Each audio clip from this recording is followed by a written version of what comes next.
seasoned rider, I wanted to try to get some rolling footage to enhance any discussions of counter steering. Counter steering works like this. When you pull these handlebars to the right, the bike moves to the left. Watch this. That was me pulling the bars to the right. Turn right, go left. Turn left, go right. Counter steering. It's about the only time where opposite day is a good thing. Usually opposite day is a form of gaslighting.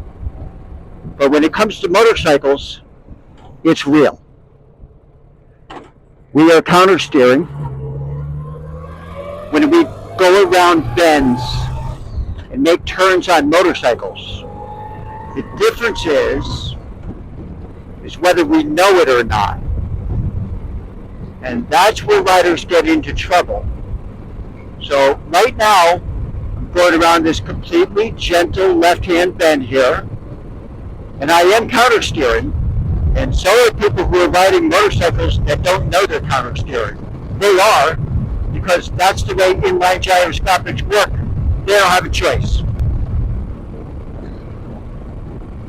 And so you can go a long time, you can ride for a lot of years without really having that theory dialed in and become part of your reflexive habits.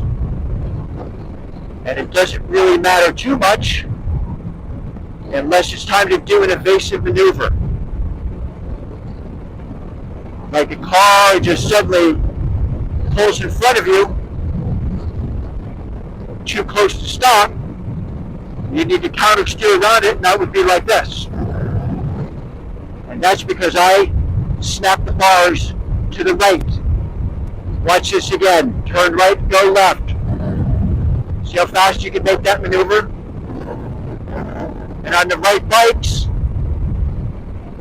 people can make their motorcycles hop in the air by counter steering so abruptly.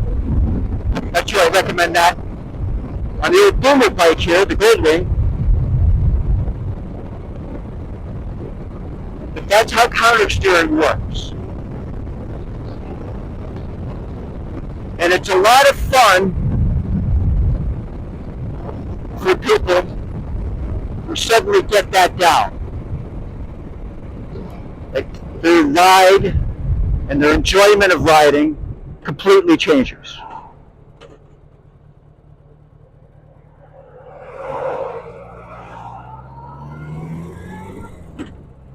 They can sport it up a little bit with some confidence.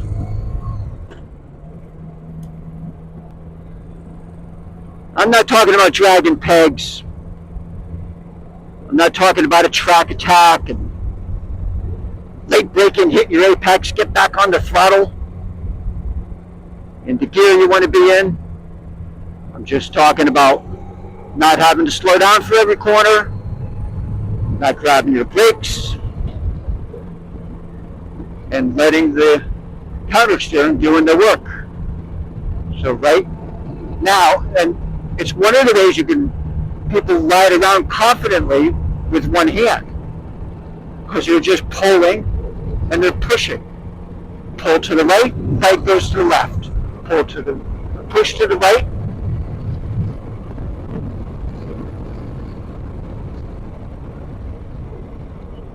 So right here, I am, it's barely, it's almost a subconscious type of thing. It's very little input.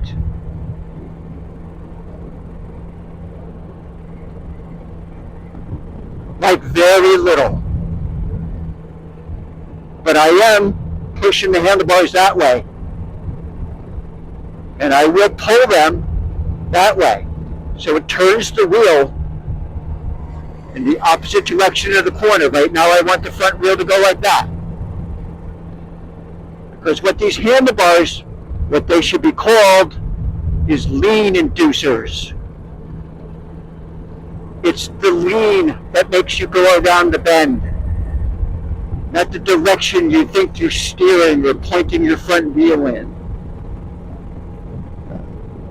You don't really steer these machines unless you're pushing them around the garage or creeping along at parking lot speeds. Oh, we got a race. All right, there we go. You make it lean. It's the lean that makes it go around the corner. Pushing the bars that way. Now I'm going to pull them that way. And I'm making the motorcycle lean over. I'm making the back tire lean over. Specifically, here's the weird thing.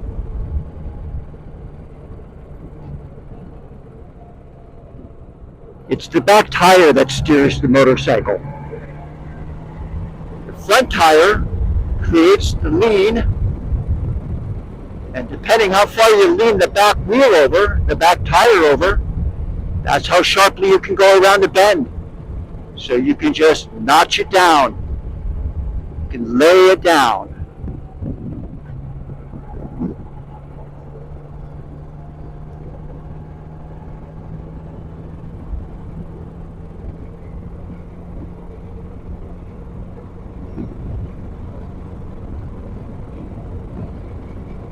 And that's how the motorcycle racers drag their knees.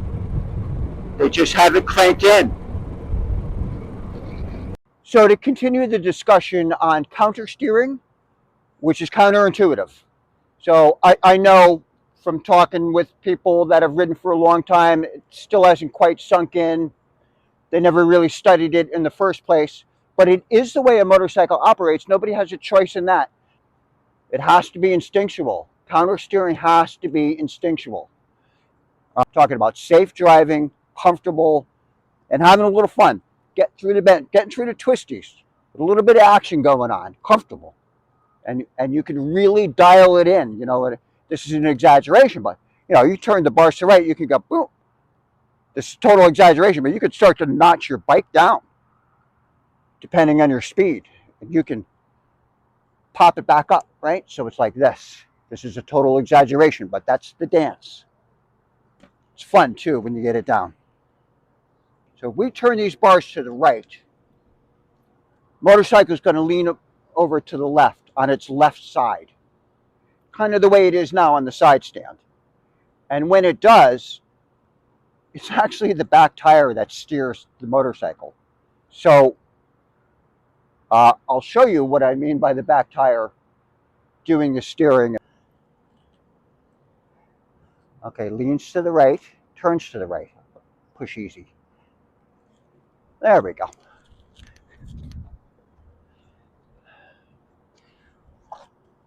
Leans to the left, turns to the left. I don't mean fall down to the left. Leans to the left, turns to the left. Jet. Straight up and down. Goes, well, sort of straight. In our crooked parking lot. Anyway, you get the point there, right? The back wheel does the work. So for any regular followers and subscribers, you might have picked up on the fact that I was a paramedic all my life. And but I was a paramedic in a really busy, high volume area. And I was a field supervisor. So I didn't work for any one town or any one service. So I went to all the big stuff and the big crashes and a lot of motorcycle crashes, obviously. Many motorcycle crashes. More than most paramedics ever would, because I didn't just go to all the motorcycle crashes that if I happened to be on shift that happened in my town. I went to crashes that happened in 8 towns, and those towns included, from one end to the other, a huge chunk of the Merritt Parkway, Route 15, and the I-95 and I-91 interchange, through all of those towns that I covered. They went right through the middle of everything. And then, downtown New Haven. And so I went to a lot of motorcycle crashes. And when I was there, I was more of a safety officer helping out the ambulance crews and that type of thing. So, I would have a few minutes sort of, when the ambulance was about to leave, and I could take a quick look around as I was walking back to my truck and try to figure out what happened. And I'll tell you, first and foremost, the American Motorcycle Association statistic about most motorcycle crashes and fatalities being single operator, no other vehicle involved, that is completely true. And it's classified, I think, mostly on police reports as failure to negotiate. And it is failure to negotiate corners. And it's from people that don't know how to counter steering or don't know what that is. So there were some exit ramps and entrance ramps that kind of typically, especially for the parkway, they suddenly tighten up. They're a tightening radius turn, and guys on motorcycles would get into that a little bit and a little too fast, and they would need to turn a little more, and they would start, if the exit was going to the right, in a brief panic, they would start to turn the bar to the right. They'd start to turn their handlebars to the right, and it stands the motorcycle up. So it takes the lean out of the back tire.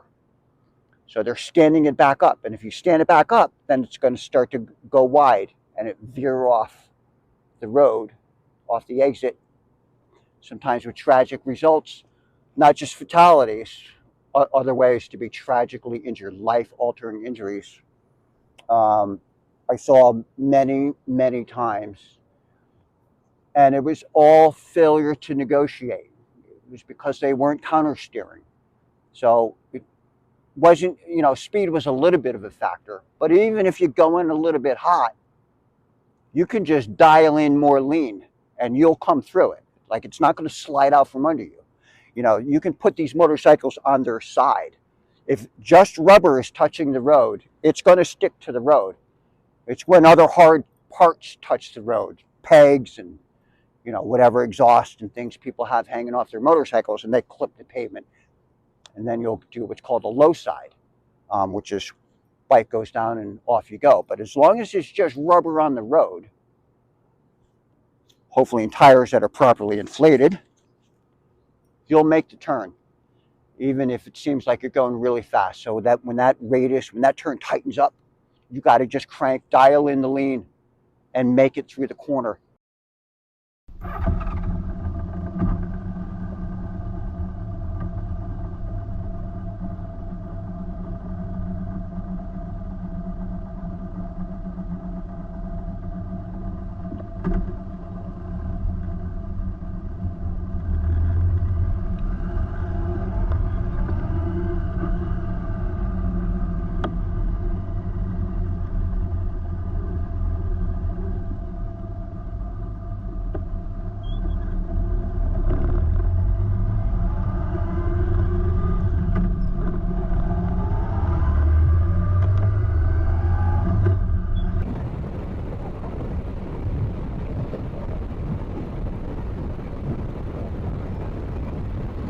Thank you, everybody, for checking in with the Seasoned Rider. I hope this was helpful, and I hope you enjoyed it.